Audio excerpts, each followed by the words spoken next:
एक गरीब परिवार की कहानी। एक छोटे से गांव में जो हरे भरे पहाड़ियों के बीच बसा था, एक गरीब परिवार रहता था। पिता हारून एक किसान था जो अपनी जमीन पर कड़ी मेहनत करता था, जबकि उसकी पत्नी समीना अपने 3 बच्चों का ख्याल रखती थी। उनका घर एक साधारण मिट्टी का बना हुआ था, जिसकी छत पर घास रखी थी।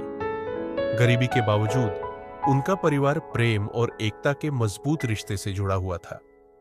हर सुबह हारून सूर्योदय से पहले उठकर खेतों में काम करने जाता था। उसके हाथ वर्षों की कड़ी मेहनत से कठोर हो गए थे, लेकिन वह कभी शिकायत नहीं करता था। समीना दूसरी ओर अपने बच्चों के लिए एक साधारण नाश्ता बनाती, रोटी और घर का बना हुआ दही।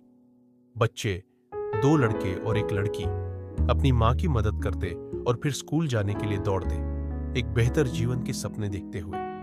हालांकि परिवार को कई मुश्किलों का सामना करना पड़ता था, जैसे कि खाने की कमी और कभी-कभी सूखा जो उनकी फसल को नुकसान पहुंचाता था। वे हमेशा छोटी छोटी चीजों में खुशी पाते थे। उनके दिल उन आशीर्वादों के लिए कृतज्ञता से भरे हुए थे जो उनके पास थे, भले ही वे दूसरों को छोटे लगते हों। एक दिन एक विशेष रूप से कठिन मौसम के बाद हारून ने अपनी पूरी मेहनत